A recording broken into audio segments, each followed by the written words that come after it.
How's it going, guys? Cody, guys, back again, dropping another video. Right, guys, this is a very interesting story. This is in the Birmingham Live. As you can see from the title, it's about police are paying informants for crime tip-offs, but they're struggling to recruit. Good. So this is the story, guys. Link in the description below, like I always do. Story reads: cops consider them crucial in aiding the prevention of serious crime, but it's becoming harder to recruit. Police forces in the UK are reportedly struggling to find informants. Cops consider them crucial in aiding the prevention of serious crime, but it is becoming harder to recruit. Informants, known as narcs on the street, are officially referred as covert human intelligence sources, or rats, in my opinion. But they are routinely branded snitches and grasses in the criminal underworld, rightly so. Here's everything you need to know. How much are police informants paid? One force, Greater Manchester Police, has paid almost £1 million to informants in the last 7 years, according to the Manchester Evening News. Now, I was actually sent to prison by people who were former friends turned police informants.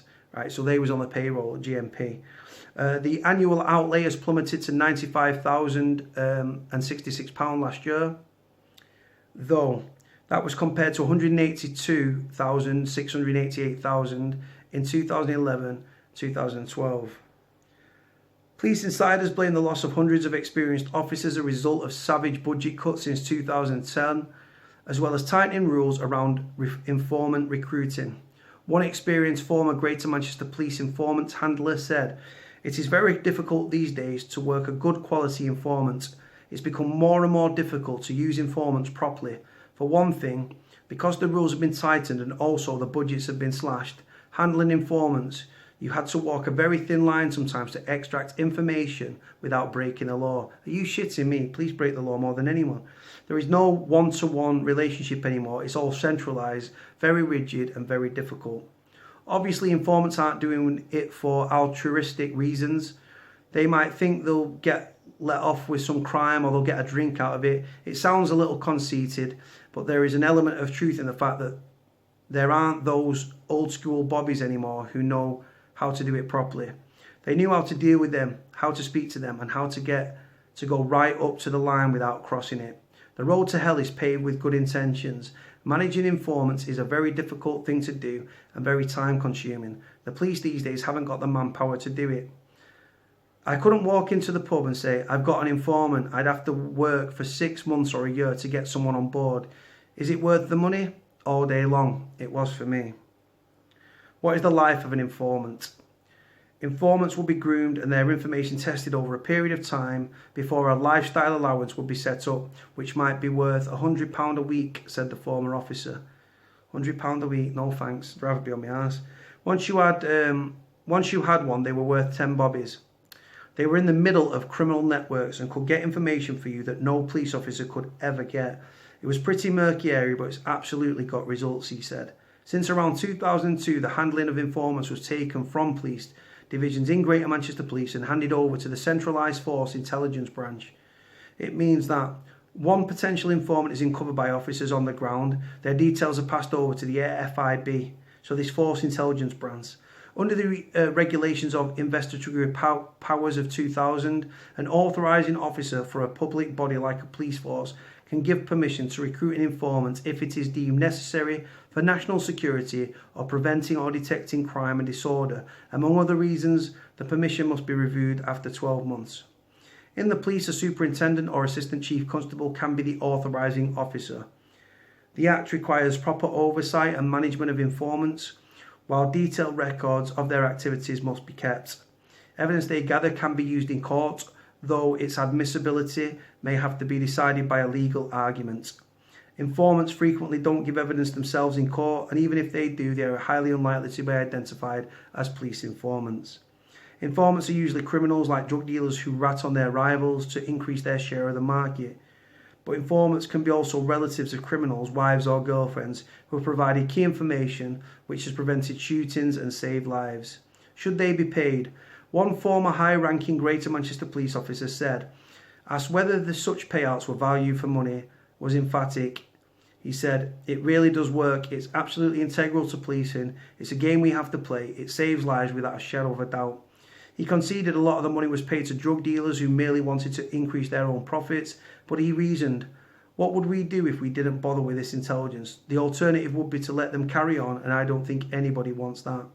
And although the money was important, it was frequently not the motivating factor, he said. As a general rule, people aren't in it for the money. The money is just to give them a nudge. It's not what motivates them. Actually, people would be surprised. It's not always rival criminals. Sometimes it's wives and girlfriends or others in the family that rat from inside a criminal network, he said. If you're taking money from the police, right, you need to take a long, hard look in the mirror. If you are involved, right, in serious organised crime, right, if you are involved in drug trade or whatever the trade may be, and you are a criminal and you are making money and you are immersed in that world, right, why would you snitch, man? You live by the code. The code, for those that don't know, is a code of silence. Like I say, you just don't give any information to the police. But these are people that are paid by the police to like infiltrate or are already infiltrated within a criminal network. Like I say, you're talking about serious organised crime groups, and there's that one person that has got a price. And sadly, a lot of people do have a price and stuff like that. Now, me personally, I live by the code. I was involved in the criminal underworld. I've never snitched. I never dropped statements because it's not the way I'm built. I live by a code. You're immersed in that world. You live by the world. You live by the code.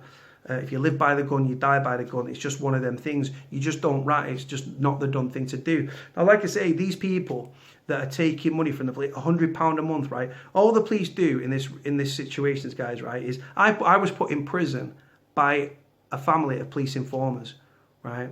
Who me and a certain person used to knock around with, right? We'd known each other for a few years. They was working with the police and ended up under police protection. Ended up with a malicious prosecution on a witness intimidation charge. Ended up on remand in Strangeways, just on their say so. They said I rang them for 20 seconds to a fake Irish accent. No corroborating evidence, no forensics, no DNA. The phone box where the call was allegedly made was forensically examined. Nothing, because I was actually at home. And this is the thing, I ended up in prison for months and months on remand. Eventually got bail, and later the CPS dropped the charges because voice recognition, which was the same thing I was remanded on, was the same thing they dropped the charges on. If you live in that world and you are criminally involved and stuff, right, you should not be working with the police in any which way, because all that's going to happen, really, in a nutshell, is these people are used by the police. The case comes to court. They've sold the soul to the devil. They go to court. The evidence is used, like I said, inadmissibility and stuff like that. For me, it's entrapment, and any evidence should not be used. It should not be admissible in court. But like I said, sometimes it's got to be arranged, but it's got to be sorted by a legal argument and stuff. Obviously, the police want it to work, and the CPS are going to push their agenda. And like I said, the person that's been entrapped could end up being sent down for a very, very long time, depending on the severity of the charges and stuff, and the evidence and stuff that the moles gathered. Because if you've got someone inside your criminal network and you're organising, doing grafts or jobs or whatever the case may be, or murder or whatever the case is, you're going to speak to this mole. This mole's then this little rat is going to go back to the police and feed the information. Like I said, it's like what you see in America with like the undercover and the wires and the wiretaps and stuff, and the phone tapping, and like I say, and getting literally covert cameras on the person's body, filming people doing bits and pieces, incriminating them every step of the way, for money. And I'd rather be on my arse and be able to look myself in the mirror every day than to sell my soul to the devil in that regard. Like I say, these people get used by the police. The case, let me speak, comes to court. Once the court case is finished, right, and that criminal network folds because they all end up in prison because of that little rat's testimony and that like I say, the footage and stuff and the incriminating evidence they've got, they've been used by the police. Then the payments dry up, and then they end up living in fear for the rest of their lives. If you look at Paul Grimes, for example, check this, yeah. Paul Grimes was wanted, right? He had I think it was a scrapyard business or something. He's from Liverpool. There's a documentary of him, Supergrass. If you go on YouTube and type in Paul Grimes, I think it's Paul Grimes, yeah, Paul Grimes from Liverpool. He was in with John Ass and Curtis Warren and all that. There was a tax bill that he hadn't paid, and he was looking at prison for it.